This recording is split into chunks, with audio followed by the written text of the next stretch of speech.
નમસ્કાર ખેડૂત મિત્રો, આજે આપણે એક એવા ખેડૂત મિત્રનો ઇન્ટરવ્યુ લેવા માટે આવ્યા છે કે જેમના ખેતરમાં અત્યારે મરચાની ખેતી કરી છે. તો આપણે એમના પરિચય સાથે જાણીએ. શું નામ છે તમારું? નીતેશભાઈ માવજીભાઈ ચૌધરી. ગામ કયું? ધોળકિયા, વાલડ ધોળકિયા ફળ્યું. ઓકે, વાલડ ધોળકિયા ફર્યું. અને જિલ્લો? તાપી. તાપી. ઓકે, તો મને એ જણાવો કે તમે મરચાની ખેતી કેટલા વર્ષથી કરો છો? આ 2 વર્ષથી કરતા સાહેબ. ગયા વર્ષે થોડુંક બનાવેલું, આ વર્ષે થોડુંક ઉત્પાદન સારું મળ્યું એટલે થોડુંક વધારે કર્યું. આ વર્ષે કેટલા છોડ છે? આ વર્ષે 4,500 છે. 4,500. અને જાત કઈ? જાત તો નવી જ વેરાયટી છે. હા, એટલે જાતમાં અમને નથી ખબર. અચ્છા, મતલબ ગયા વર્ષે તમે બનાવેલા એ જ જાત બનાવી કે અલગ જાત? ના, અલગ જાત છે. અલગ જાત છે. ગયા વર્ષે ગૌરી હતા, હા, આ વર્ષે બીજી જાત છે. ઓકે. તો મારો પ્રશ્ન પૂછવાનો મતલબ એવો હતો કે તમે 2 વર્ષથી ખેતી કરો છો આ મરચાની, અને મરચાની ખેતી એટલે બહુ રિસ્ક વાળી ખેતી કહેવાય, બરાબર ને?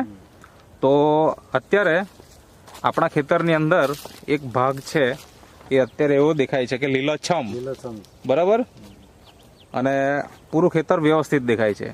અને બીજી બાજુ જોઈએ તો આ બીજો ભાગ છે, અને બીજા ભાગની અંદર તો મરચા ના છોડ બધા મરી ગયેલા હોય અને ખાલી જગ્યા દેખાય છે, બરાબર ને? હા, તો શું પ્રોબ્લેમ આવ્યો મરચાની અંદર? સૌથી પહેલા તો એ જણાવો. મરતા હતા એમ, નાના નાના છોડ, નાના છોડ મરી જતા હતા. મરતા હતા. પછી એક મિનિટ, કેટલા છોડ તમારા મરી ગયા છે અંદાજે? આ 1,500 છોડ ખરા એમ મરતા હતા. 1,500 છોડ મરી ગયા. ટોટલ કેટલા રોપેલા? ટોટલ 4.5.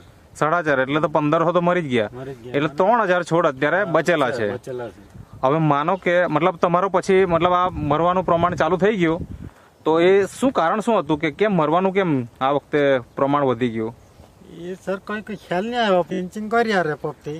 ઓકે, તો પહેલા સૌથી પહેલા એ જણાવો કે અહીંયા પાણીનો ભરાવો થાય ખરો? હા, નદીનો ભરાવો થયેલો ને, બીજું નહીં થાય. હા, નદીનું પાણી જે આવેલું ને એના ભરાવો થયેલો. વધારે ભરાવો થયો અહીંયા આવ્યું. આ જોઈને એટલું ખબર પડે કે આ વિસ્તારમાં છોડ મરવાનું કારણ એ પણ છે કે પાણીનો ભરાવો થાય, અને એના કારણે જ કદાચ એના કારણે છોડના મરવાનું પ્રમાણ વધી ગયું. પછી એમણે કઈ દવા બતાવી? એના રેપઅપ બતાવી. હા, બાયો 99 બતાવી. અચ્છા, આજે બાયો 99 રેપઅપ. ઓકે, પછી તમે એ વાપરી? એને કીધું એ પ્રમાણે નાખી, ડ્રિંચિંગ કર્યું. અચ્છા, તો આ અટકી ગયેલું છે. મતલબ આ તમે જોઈ શકો છો કે અહીંયા આપણું જે ખેતર છે એ ખેતરની અંદર આજે આ ભાગ તમે જુઓ તો મરણનું પ્રમાણ અહીંયા દેખાશે તમને. અને જે આ ખેતરનો ભાગ છે, બરાબર, એ બચી ગયો એમ કહેવાય. બચી ગયેલો, બરાબર ને? માનો કે આ દવાનો ઉપયોગ નહીં કરતો તો શું થશે? ત્યારે આ બધું જ સાફ થઈ જતા એમ, બધું મરી જ જતા એમ. બરાબર. તો આ તમે કેટલી વખત જમીનમાં આપ્યું? ડ્રિંચિંગ કેટલી વખત કર્યું? ડ્રિંચિંગ 2 વખત કર્યું અમે. 2 વખત? 2 વખત કર્યું. કેટલા દિવસના અંતરે? આ 5-6 દિવસના અંતરે કરેલું. અને ઉપર કઈ છંટકાવ કર્યો ખરો? ઉપર આ કરેલું, આ એક જ સ્પ્રે કરેલો છે. ઓકે, આ સ્ટીમરીજ છે. સ્ટીમરીજ ને બાયો 99 એને એક જ વખત છંટકાવ કર્યો. એક જ વખત કરેલો છે. આમાં કેટલી વીણી થઈ ગઈ અત્યાર સુધીમાં? આ 5 વીણી થઈ ગઈ છે. 5 વીણી થઈ ગઈ. તો વધારે વધારે કેટલી વીણી નીકળી? મતલબ કેટલા મણ સુધી ગયું તમારું ઉત્પાદન? કેટલા? 22 મણ. ઓકે, જે છોડ કદાચ મરી જ જાય એવી કન્ડિશન હતી એમાં 22 મણ સુધી નીકળ્યા. અને તમારે કહેવા મુજબ 1,500 છોડ તો મરી ગયા છે, ખાલી 3,000 જ છે. અને આ છોડમાં પણ હજી તો ડેવલપમેન્ટ હજુ કરવાનું બાકી છે, એટલા તંદુરસ્ત નથી, બરાબર ને? હા, એ પણ નબળા છે હજી છોડ, અને હજી ટ્રીટમેન્ટ આપણે કરશું હજુ પાવરફુલ થઈ જશે. તો આવા છોડની અંદર પણ તમને 22 મણ સુધી ઉત્પાદન મળ્યું. આપણા આજુબાજુમાં કોઈ ખેડૂત મિત્ર ખરા જે તમારા કરતા વધારે મરચા બનાવ્યા હોય? હશે ને.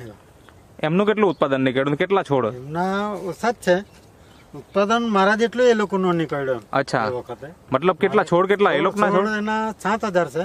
7,000 છોડ? 7,000 છોડ છે. બકુલભાઈ, અનિલભાઈ કરીને નામ છે. હા, એના 7,000 છોડ. અને ઉત્પાદન કેટલું નીકળ્યું? ઉત્પાદન મારા કરતા 2 કિલો વધારે હતા એમ. એટલે 24 મણ? 24 મણ જ હતા એમ. 2 કિલો વધારે કે 2 મણ વધારે? 2 કિલો ખાલી વધારે.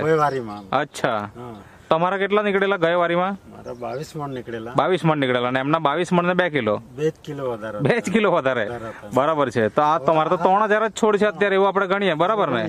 1,500 તો મરી ગયા. તે છતાં પણ આટલું ઉત્પાદન આવ્યું તો આ સ્ટીમરીચ છાંટ્યું એનો કમાલ છે. એનો છે અને બાયો હા, અને જમીનમાં જે આપણે રેપઅપ આપ્યું હા. એના કારણે છોડ અત્યારે બચી ગયા છે. તો બીજા ખેડૂત મિત્રોને શું સલાહ આપવી છે તમારે? સલાહ તો એ જ છે કે આ જ દવા વાપરો, ઉત્પાદન બી સારું છે ને મરવાનું કારણ બી અટકી જતું છે. ઓકે, એટલે આપણે જે કોઈ ખર્ચો કરેલો એ આ દવા વાપરીએ તો બચી જાય એમ, બચી જાય, ઉત્પાદન વધી જાય. ઉત્પાદન વધી જાય. ઓકે, અને જો આપણે સમય અનુકૂળ રહેશે તો આવનાર સમયમાં બીજો પણ વિડીયો લેશું હા, વાંધો કે છોડ કેટલા ડેવલપ થયા છે, શું ફાયદો થયો છે એનો, બરાબર ને? તો તમે જે ઇન્ટરવ્યુ આપ્યો તે બદલ ખૂબ ખૂબ આભાર.